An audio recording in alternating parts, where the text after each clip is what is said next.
एक बेटा संत हो गया, एक बेटा माँ के पास रहता था, माँ की सेवा करता था, देव की सेवा करता था। जो भी हमारे घर में रिश्तेदार आया थे सबका सम्मान स्वागत इज्जत करता था। एक बेटा संत हो गया, काफी वर्ष हो गया, वो बेटा संत अपनी माँ की जन्मभूमि से गुजर रहा था। अचानक उसकी ठाकुर जी की बड़ी कृपा हुई, उसको ध्यान आया ये तो मेरी माँ की जन्मभूमि है, ये तो मेरी जन्मभूमि है, आज मुझको माँ से मिलना है। वो संत आया माँ के पास में, माँ आंगन में बैठी है, चावल बीन रही है।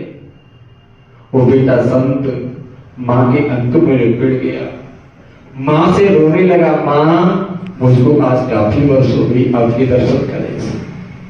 माँ बड़ा रोया, माँ ने अंक में भर लिया। वो बेटा संत कहने लगा, माँ भाई कहाँ है? माँ ने कहा तेरा भाई खेत पे हल चला रहा है।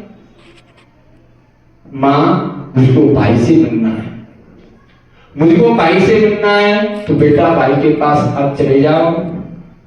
वो संत भाई के पास गया। गंगा मैया बहुत तेजी से बाहर कर रही है, गंगा मैया में बहुत तेजी से जल है, और वहीं से पार से जमुना की गंगा मैया के तट पे पहुंच गया। वहीं से आवाज लगा रहा भाई के लिए, भाई भाई भाई। भाई के कानों में आवाज गई, ये कौन बुला रहा है, देखो तो सही। उसको लगा ये तो मेरे भाई की आवाज है।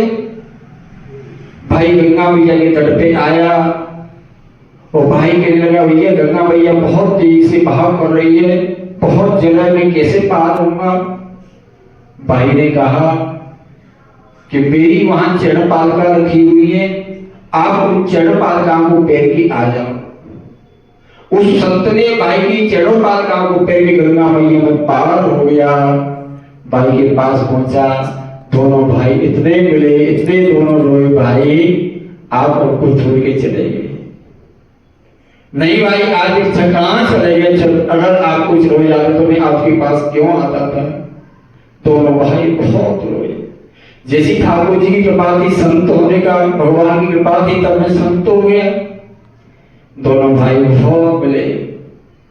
अब संत जाने के लिए हुआ, भाई से कहने लगा, भाई मैं अब जा रहा हूं। गंगा के तट पे भाई को विदा करने आया।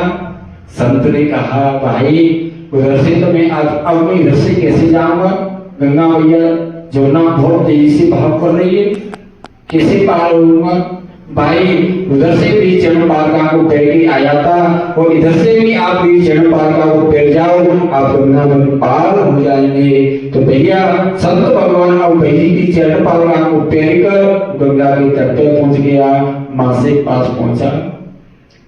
माँ आंगन में बैठी है, माँ से कहने लगा, माँ सबसे बड़ा संत तो वो है जिसने अपनी चरणपालिका को पैर में गंगा को पार हो गया, मैंने कोई तपस्या नहीं की है। सबसे बड़ा संत तो वो है जहाँ साधुओं का सम्मान करता है, अतिथि का सम्मान करता है, भेड़ों का सम्मान करता है, भिखारियों का सम्मान करता है। मैंने कोई तप नहीं किया। सबसे बड़ा संत तो वो भाई है जो माँ आपकी चरणों में रह रहा है। कि पीले वस्त्र पहनने को संत नहीं कहा जाता है, भगवा वस्त्र पहनने को संत नहीं कहा जाता है। संत तो वो गृहस्थी में होकर ऐसे बेटा अगर घर में जन्म लेते हैं तो ऐसे बेटा पहला जैसे भक्त ने 21 पीढ़ियों का उद्धार किया, ऐसे बेटा अगर घर में जन्म लेते हैं तो 21 पीढ़ियों का उद्धार करते हैं। 7 माता पक्ष की, 7 पिता पक्ष की, 7 ससुराल पक्ष की।